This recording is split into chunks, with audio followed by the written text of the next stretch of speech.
birthday. Fucking awesome as shit.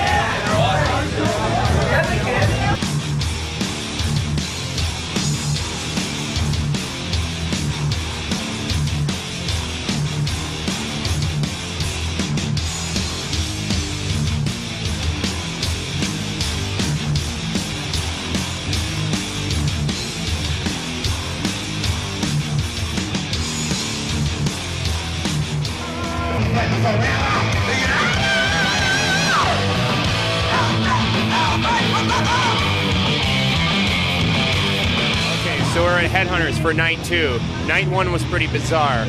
The sound guy kept coming up and talking to me about the band as they were playing. He was all about it.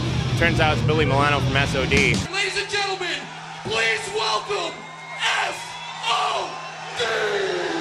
You think that you're really hard. You think that you can last. Get your suspenders, ain't got your boots. Better wear harder. You can not fool. We laugh until you die. We laugh until you cry. You think that you can try.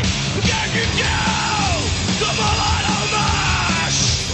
I met Scott Ian and I think it was Frank Bello at the time with Charlie Benante, and they were at the Agnostic Front Psycho show with the guys from Metallica who were playing Two Sold Out Nights at L'Amour's at that point. It was like '84, and James Hetfield was hanging out, and Cliff Burton, and I don't remember if, I know Lars wasn't there, but I do believe Kirk Hammett was there. And these skinhead dudes were talking about beating up that, they called them Zepp heads, the guys with long hair, Zeppelin heads. Yeah.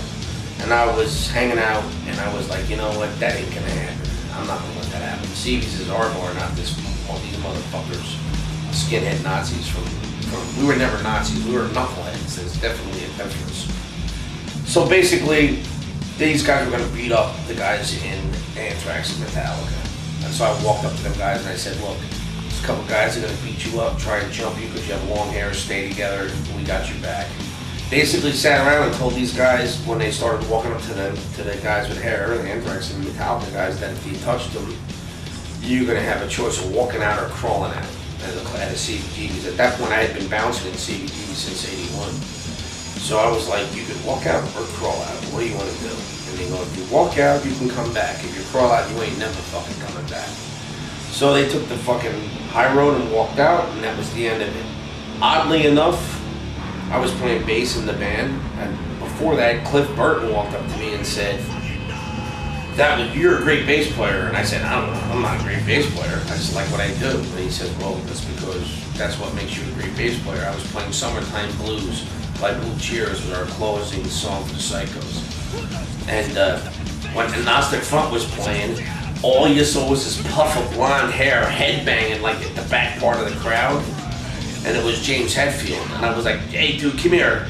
I grabbed him and I put him on my shoulders, and back then he was like 105 pounds, you know, skinny little metal kid.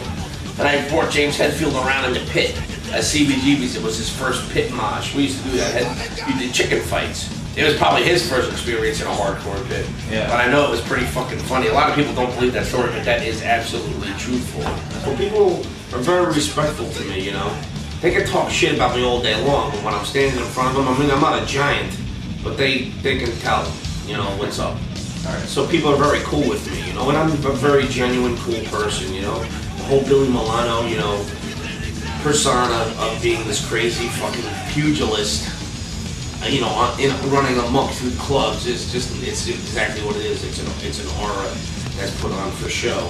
I mean, you don't see fucking Hulk Hogan running through a food store in yellow trunks, screaming at a lady, if you don't pack my bread right, I'm gonna break you in half, lady, you know? It doesn't happen. There's that one S.O.D. video where you're like live and you're like way on this like amp, I think with a the top of the PA. When you pull on the guy, and every time I flipped over, yeah. Did that guy like what happened? That guy was like died when you landed. Well, I flipped the top of that PA was like 20 feet from the floor, so I did a forward flip at 250 pounds on everyone's heads. It is not fucking wrestling, this is real. Yeah. So it was not rehearsed, or it was, you know, if I hit the ground, I was hoping I'd bounce, but luckily I crushed a few heads.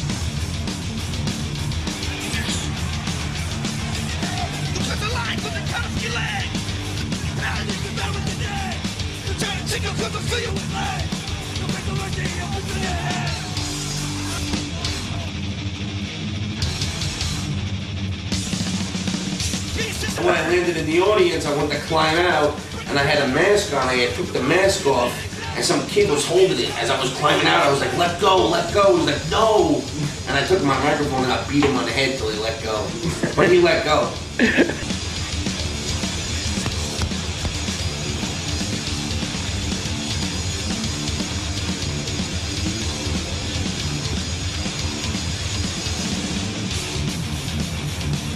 I'm living here in Austin, Texas. I work at a place called Headhunters, which is an awesome club. We take care of everyone that comes through town, as you guys know, because you played here.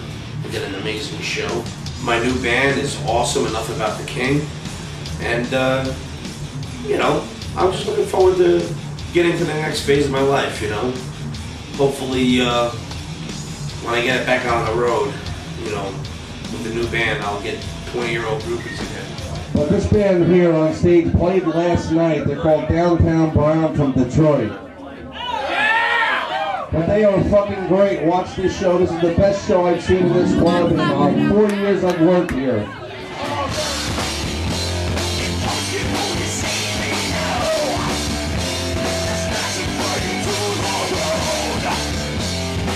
We don't